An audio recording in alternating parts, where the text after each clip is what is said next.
Good afternoon, everybody. Okay, I've got a rather unusual request that I'd like to put to you. We've been looking very carefully at some internet safeguarding issues recently. Many of you, I hope, will have seen the Panorama program on Monday night about TikTok. And clearly during the last lockdown, lots of our children were engaged in it. It's become a bit of a massive phenomenon. Millions and millions of pounds have been pumped into creating this incredibly successful, very, very powerful, intuitive, algorithmic-based app designed to allow content to be placed on 60-second interviews, voice overlays, and so on, and on the surface, some very, very light, wonderful, fluffy, silly lip syncing, and so on and so on. But actually, unfortunately, underneath, some pretty dark and nasty videos being uploaded as well, and it being impossible to filter so that you can avoid the nasty stuff, and because it just gets forwarded to you. In fact, if you pause on a screen and look at it for longer because you're a bit shocked by it, you swipe away, it recognises that and starts sending through content. Not being able to recognise the difference between pausing on something because you want to watch it and pausing on something because you're, goodness gracious me. Obviously, the influencers themselves aren't necessarily the kind of influencers that we as parents might want our children to be influenced by. Most people growing up in my generation, our influencers were our parents, our siblings, our teachers, our peers at school, and to some extent Auntie BBC and the ITV. My parents, I can still remember them saying, I don't want you playing with that group of people, they're a bad influence on you.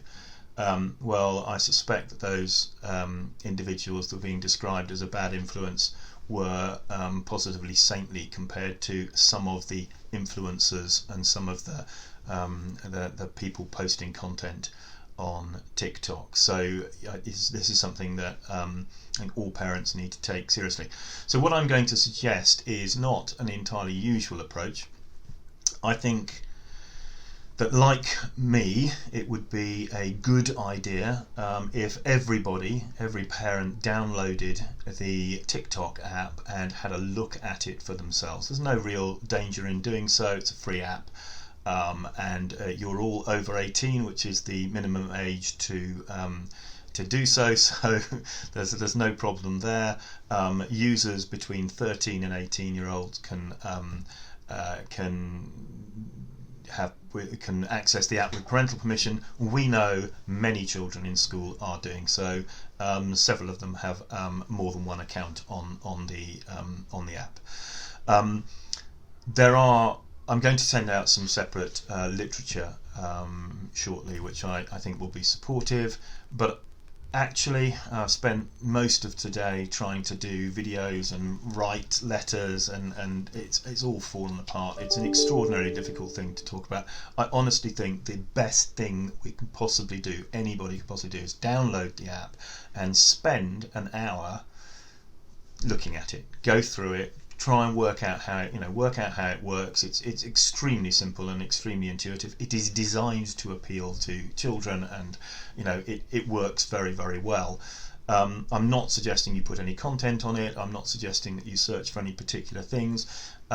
Just play with it and you'll get an idea about what content is on there, how these influencers work. You can follow people, but even if you follow people, other stuff jumps in.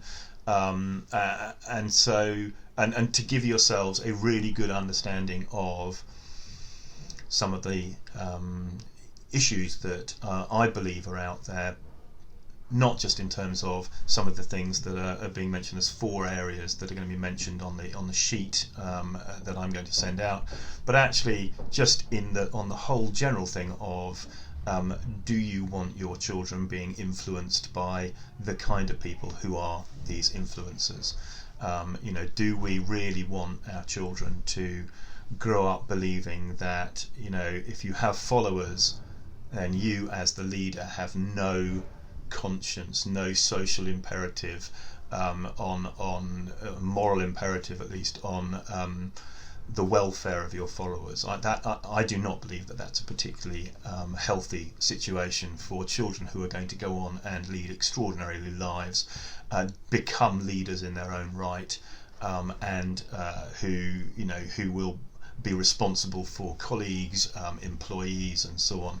I believe that our children, as future leaders, absolutely require examples of leadership that show far more care of their followers than is the case for the sort of people posting and who are becoming known as influencers on this particular site.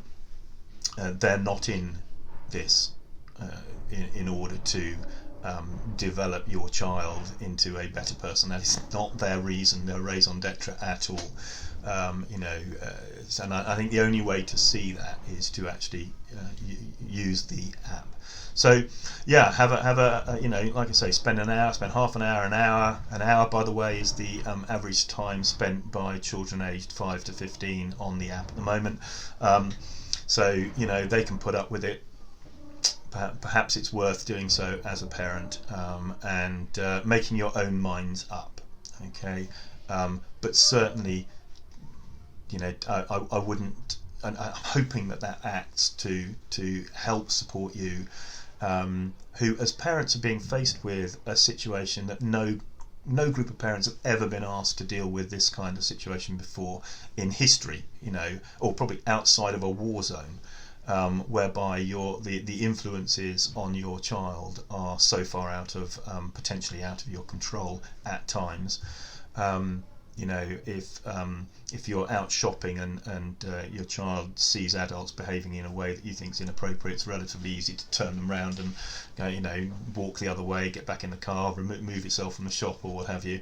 And we do that, but children are spending huge amounts of time on this particular app, and being influenced by people who, I think we all as adults need to understand a bit better before acquiescing to children being put in that situation.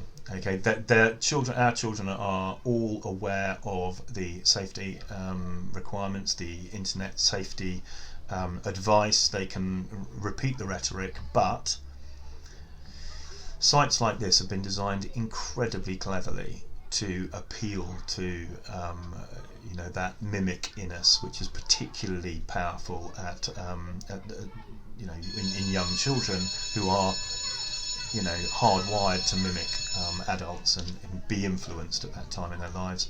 And of course it's those influences which then go on and build them as characters by the time they hit puberty.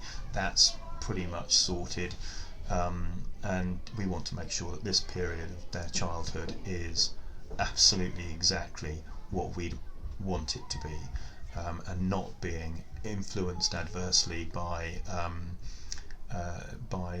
situations that will be beyond our control unless we really understand them. So thank you very much indeed for listening. I hope you have a pleasant evening, and I really do hope that you have an opportunity to explore this app, even if your children are in reception, year one, whatever age they are, and how unlikely you think it is. Please investigate it. It will serve when your child's turn comes, and your child's turn will come, and they're all going to be under pressure to engage in these social apps, unfortunately, as they go forward, and many of them won't be designed to be productive in terms of your child's development. Okay, so thanks very much indeed for listening. Good evening.